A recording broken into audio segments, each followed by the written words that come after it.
Shalom, Om Swastiastu, Namo Buddhaya, dan salam kebajikan untuk kita semua. Halo teman-teman semuanya, selamat pagi, selamat siang, selamat sore, dan selamat malam untuk teman-teman semua dimanapun kalian berada. Ada pepatah nih yang mengatakan, tak kenal maka tak sayang, sudah kenal bolehlah kita saling sayang. Perkenalkan, nama saya Arini Nurul Fajri dari kelas Kepemimpinan C Angkatan 2020.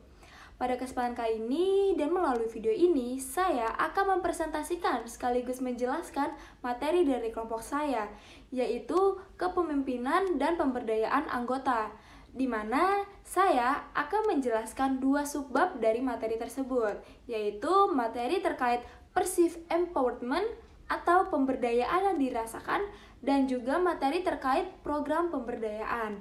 Nah, di mana kedua materi ini menjelaskan terkait pemberdayaan yang harus dilakukan oleh seorang pemimpinnya terhadap bawahannya ataupun anggotanya. Nah, kalian penasaran kan bagaimana nih caranya agar seorang pemimpin dapat melakukan pemberdayaan pada anggotanya? Lantas, gimana sih caranya atau langkah-langkahnya nih yang harus dilakukan oleh seorang pemimpin dalam melakukan pemberdayaan pada anggotanya? Yuk kita simak terus penjelasan berikut ini. Baik, kita masuk ke materi yang pertama, yaitu perceived empowerment. Perceived empowerment atau dapat kita artikan juga sebagai sebuah pemberdayaan yang dapat kita rasakan.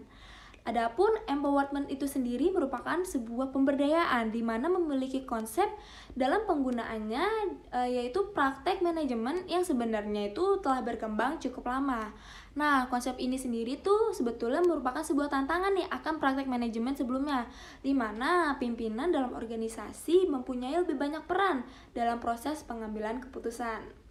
Lalu, empowerment sendiri itu dapat dibagi menjadi dua bentuk. Nah, bentuk yang pertama itu di mana empowerment dapat dipandang sebagai suatu proses di mana dalam mengembagi kekuasaannya dengan bawahannya, seorang pemimpin ini memiliki hal yang mutlak atau mempunyai kontrol penuh atas organisasi yang dia pegang, sehingga dalam penekanannya dan juga pendelegasian kekuasaannya itu dipenuhi oleh kekuasaan sang pemimpin. Lalu bentuk yang kedua di mana empowerment ini dapat dijadikan sebuah motivational construct atau konsep motivasi di mana power dan kontrol digunakan sebagai sumber motivasi atau belief states atau kepercayaan. Diri bawahan yaitu kepercayaan atau belief. Nah, bawahan bahwa mereka dapat mengatasi situasi dan orang-orang dalam organisasi. Nah, sebaliknya, mereka akan merasa frustasi ketika mereka merasa tidak mempunyai power atau mereka percaya ataupun belief bahwa mereka tidak mampu untuk mengatasi tuntunan-tuntunan yang ada pada organisasi. Nah, empowerment ini sendiri menekankan pada kepercayaan atau trust dengan asumsi bahwa nilai-nilai yang dianut oleh pegawai akan sejalan dengan kebutuhan dan tujuan organisasi menurut Robbins 2003. Adapun dia menambahkan bahwa secara khusus empowerment ini berusaha untuk menjadikan pegawai bertanggung jawab akan apa yang ia lakukan. Sehingga pimpinan harus belajar untuk menanggalkan kontrol. Adapun terdapat 4 langkah dalam melakukan proses empowerment. Antara lain, langkah yang pertama yaitu kita dapat mengidentifikasi faktor-faktor yang menyebabkan melemahnya motivasi individu atau self-efficacy. Yaitu yang pertama, melalui faktor-faktor desain pekerjaan. Misalnya adanya aturan yang tidak jelas, tujuan yang tidak realistis, kurangnya partisipasi, dan menurunnya pencapaian kerja. Lalu yang kedua yaitu faktor organisasi, di mana misalnya kurangnya sistem informasi dan iklim birokrasi yang tidak menunjang. Lalu yang ketiga yaitu bentuk reward. Misalnya hanya menekankan pada kegagalan serta kurang mengkomunikasikan dan memberikan penghargaan pada bawahan. Lalu yang keempat yaitu gaya kepemimpinan atasan. Misalnya gaya kepemimpinan atasannya itu memiliki sifat yang otoriter. Lalu ada langkah yang kedua, yaitu dengan menerapkan strategi manajemen dan teknis untuk mengurangi pengaruh negatif yang terdapat pada langkah pertama. Nah, dapat dilakukan dengan cara yang pertama menanamkan kebijakan pelayanan.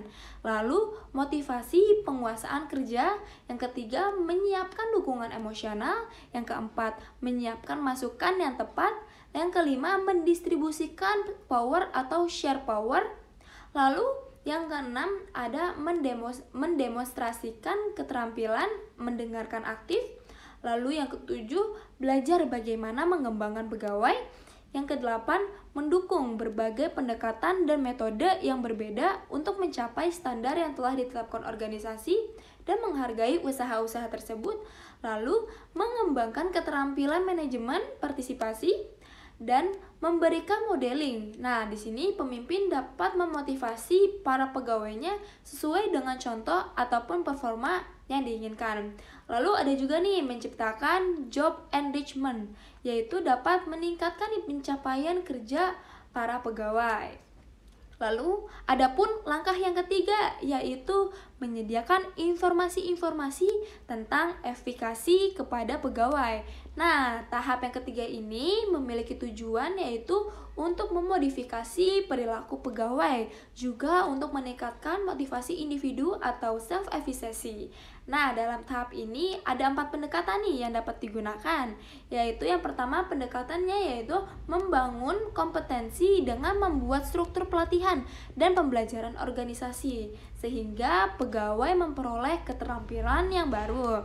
Lalu yang pendekatan yang kedua yaitu modeling, di mana dengan modeling ini dapat menciptakan nih kondisi yang kondusif agar karyawan dapat mengobservasi karyawan lain yang melakukan pekerjaannya dengan sukses. Lalu yang ketiga dapat dilakukan dengan cara pemberian semangat dan persuasi melalui verbal feedback dan teknik persuasi lainnya untuk memotivasi dan menguatkan keberhasilan kerja. Dan yang terakhir, dapat melakukan dengan pemberian dukungan emosional bagi pegawai dan meminimalkan tingkat gangguan emosional seperti kecemasan, stres, dan ketakutan ketika melakukan kesalahan. Lalu ada langkah yang keempat, yaitu dengan menciptakan mental can do dan memberikan pengalaman bagi pegawai. Nah, ketika tahap 2 dan 3 berjalan secara sukses, bawahan akan meningkatkan usaha dalam pencapaian performance kerjanya sesuai dengan teori ekspektasi. Bawahan akan mengerti dan melakukan usaha-usaha peningkatan kerja.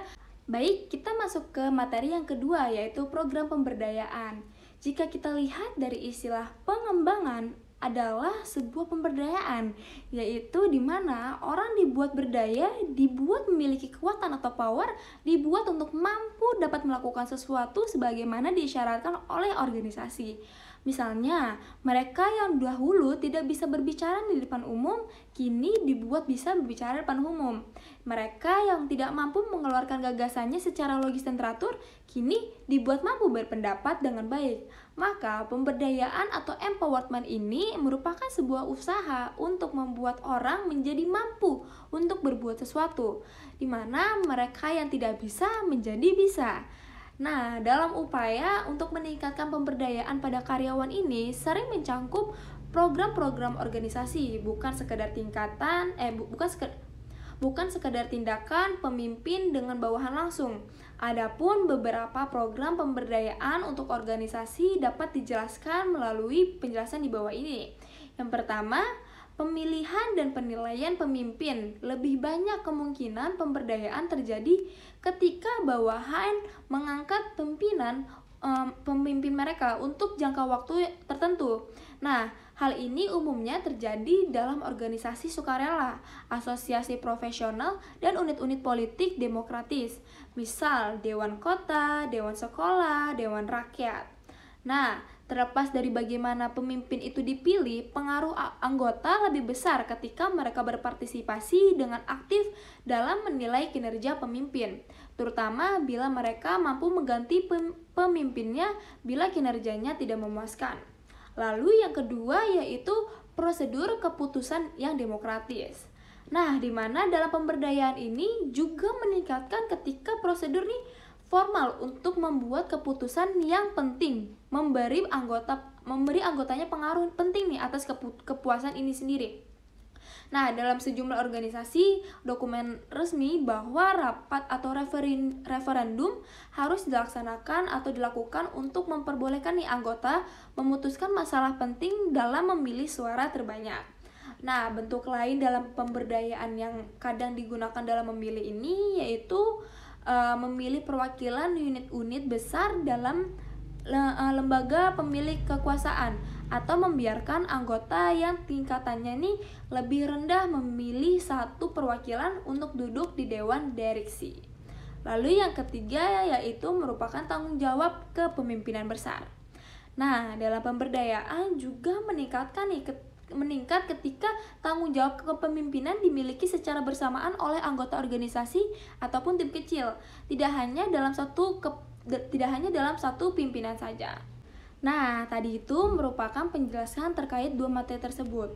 Jika kita lihat nih dari kedua materi yang telah disampaikan, sebetulnya memiliki kesamaan nih, yaitu terkait dengan adanya pemberdayaan atau empowerment, di mana pemberdayaan atau empowerment ini merupakan sebuah hal yang harus dilakukan oleh seorang pemimpin agar dapat memberdayakan para pegawai ataupun bawahannya dengan baik dan juga sesuai dengan apa yang diinginkan. Karena dalam kepemimpinan yang dipemberdayakan sangat berpengaruh positif dan signifikan terhadap adanya keseimbangan kerja, kinerja, dan juga performa dari para karyawan ataupun anggota organisasi itu sendiri. Nah, dengan adanya pemberdayaan ini juga dapat meningkatkan kepercayaan pemimpin keanggotaan, lalu ada pun suasana yang menjadi kian kondusif, dan masih banyak lagi dampak positif yang dapat dirasakan dengan adanya program pemberdayaan ini.